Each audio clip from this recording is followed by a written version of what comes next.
Hey guys, what's up? Hope everybody's having a good day out there today, and time for a continuation in all the jerkbait juice that I'm going to be giving you over the next month or so, since we're in the middle of jerkbait season.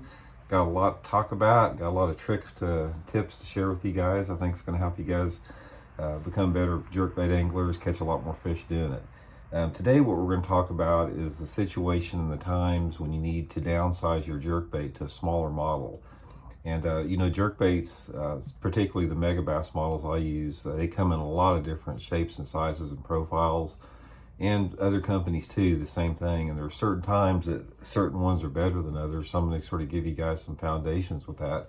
But real quick before we get started here, just our daily housekeeping tips. Just wanted to remind you guys, if you hadn't had a chance to shoot over to fishthemoment.com, go over and check out our lake map breakdowns. Johnny, Matt, Stefan, and myself have been really putting them out, working hard on putting these winter lake map breakdowns out. They got spring map breakdowns also that we're working on too, so you can check all that at fishthemoment.com. And the jerkbait that I'm going to show you guys today, the downsized jerkbait that I use, there's a big stock of them at Baitworks here in Springfield, Missouri. So if you'd like to use the link that I provide in the description here, that's a good way to help the channel out. And you can order them online or go by the store there at Baitworks and get you all these downsized jerkbaits. Okay, let's go over this a little bit here. First of all, I'm going to talk a little bit about jerkbait size in relationship to the time of year that we're fishing here, because the winter season, in my opinion, it's three seasons wrapped into one. Basically, you have the early winter that we're sort of in right now. You have midwinter and you have late winter. And normally this correlates also with the daylight hours and the water temperature. Early winter, like we're in right now, where we haven't hit the winter solstice yet, so we're getting shorter days all the time up until December 22nd. And the water temperatures are gradually falling cooler and cooler and cooler. And then the midwinter, basically after the winter solstice, like in January, the water temperatures are at their coldest point of the year. And then late winter, as the daylight hours get longer, those water temperatures slowly start to go up. The times that I start to downsize my jerkbait is when you start to get close to that midwinter period. And for me, the midwinter period is signaled by the winter solstice, December 22nd. And so in my mind, that's when I start focusing on going to these smaller jerkbaits, because in my experience, guys, with jerkbaits, the times that the downsized jerkbaits, and we'll talk about why here in a second, but the time that the downsized jerkbaits are really effective is when the water temperatures are at their coldest point. Now, up until then, I'm still using regular sized jerkbaits. I like the just the regular Vision 110, the Megabass LBO model here, which is a little bit larger one. 110 plus 1, 110 plus 2, sometimes the Edo Shiner.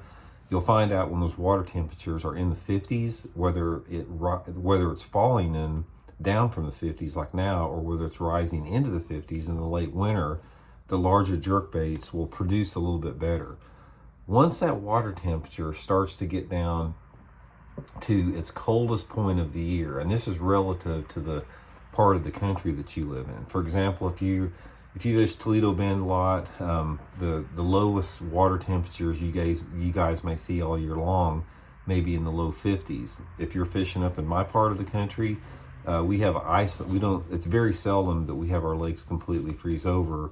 I have seen all the Ozark lakes here freeze probably half over. I've seen Grand Lake freeze completely over. But we're dealing with water temperatures in January a lot of times in the upper 30s. That's pretty common.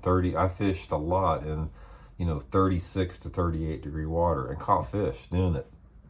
When it gets to this point here, the coldest water temperature relative to where you're at, doesn't really matter what's at, that's when you need to start thinking about downsizing. So the bait I'm going to talk about here, I'm going to show you just the size comparison. This is the Megabass LBO right here, which is not their biggest jerkbait. It's the size down from the Edo Shiner and from the Kanata. And this is the Megabass 110 plus 1 Junior, which is the bait that I use a lot in midwinter. You can sort of see the size difference on them, size comparison quite a bit. This is about a 4.5 inch bait. This is about a 5.5 inch, big difference there. not only in the length, but in the overall profile of the bait too. You can see here, just quite a bit difference in the overall size. So this, guys, is my favorite wintertime jerkbait. This Megabass 110+1 Junior. This is a fairly new bait. The 110+1 has been out, or the 110 Junior is out for a while, which has got a shallower lip. But this 110+1 Junior has become my go-to winter bait because of this lip on here. This allows me to get this smaller profile jerkbait down into that close to 10-foot zone, because you guys know that I fish all my jerkbaits on spinning rods. So I put 6-pound test Seaguard Vizx line on it. And when I have this thing weighted, a little bit bigger hooks, maybe some suspend strips on it, I can cast it out there a mile. And on a long cast, if I work the bait down right, I can get it down close to 10 feet, which is a real critical depth in the wintertime for catching big fish, because a lot of the times when I can get that bait down to 10 feet and the water visibility is fairly clear, like if it's in that 3 to 5 foot zone, I can pull fish out of 20-25 foot of water, you know, with the small jerkbait. But a couple different reasons why you're going to get more bites on a small jerkbait is the water temperature. Bass are a lot more susceptible to biting a little bit smaller lure in the wintertime. That's why your baits like your Ned rigs, those 3-inch, like the 3-inch Kitech or Spark Shad swim baits, the little small swim baits, little 1/4 ounce jigging spoons, that type of stuff, you just simply get more bites in the cold water. Bass, it doesn't quite take the commitment of a bass to you know, get down and hunt a big, you know, some type of a big piece, type of prey.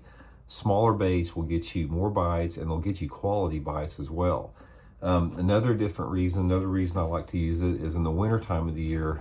A lot of times you have the lake drawdown. Lakes are lowest at their lowest point in the winter, and since you don't have a lot of precipitation and runoff in the winter time of the year, in December and January, first part of February, most of the time you're dealing with some of the clearest water in the lake that you have, and also the coldest water. You've got the lowest water, coldest water, and the clearest water, and those three elements together are why the smaller baits work better. A diminutive bait in clear water simply is just going to get you more bites. That's just sort of the nature of the fish. They don't, they're not reacting to vibration, you know, or water displacement in the wintertime. It's mainly a visual strike attractant. And that's another reason why it's important to fish that bait slow. And that's why jerkbait is one of the top winter baits, is you can fish it slow in that cold water and that clear water. You can pull fish to come into the bait, to investigate the bait from a large distance away. And that's the thing about wintertime fishing is a lot of people think in the wintertime that fish just can't move around because they're like cold-blooded creatures, and they equate a bass to something like a snake or a turtle, that they just don't move much. But a bass, if they want to, they can move pretty quick in the wintertime. You know, you can tell a difference as far as they're more sluggish, because when they're fighting, when you hook a bass in cold water, it simply doesn't jump, it doesn't pull. So they're limited in their mobility a little bit, being a cold water creature, but they can still cover a pretty good territory, and they can hit a bait from a distance away. But anyway, guys, this is the time of year I go to the small bait. I mean, I don't really go to a small bait because I'm fishing for, you know, smaller fish. But the three situations I'll give you guys, like was on the title here, is I use this in cold water, I use it in clear water, low water, and also in heavily pressured waters. Heavily pressured waters, you're going to get more bites on a smaller jerkbait, and also in a post-frontal condition. If you have bright skies, bluebird skies, whether it's windy or not windy in the winter time of the year, during the post-front, it just produces more bass. So those are the times, those are the key elements involved with it. I got an on-the-water lesson tomorrow at Stockton Lake. It's supposed to be 25 degrees in the morning with 25 degrees in the morning with a 20 mile an hour wind. So it'll be freezing my butt off tomorrow. And but this is what I'll be throwing. I'll be throwing the 110+1 Junior. I think it's going to produce some decent fish for us tomorrow, even in the harsh conditions. Give it a try, guys. You can order them. Like I said, go to Baitworks. You can go to the Baitworks link that I put in the description here. Get you a few of these 110+1s Junior. Get you some 6-pound test fluorocarbon lines, spinning rod, and just see what you catch on it. I can promise you guys you'll get bit on the thing. So anyway, guys, thanks for tuning into the video. Much appreciated. Please, if you haven't had a chance, hit that subscribe button. We got that big giveaway coming up at 50,000 subscribers, so you don't want to miss out on that. And we'll talk to you later.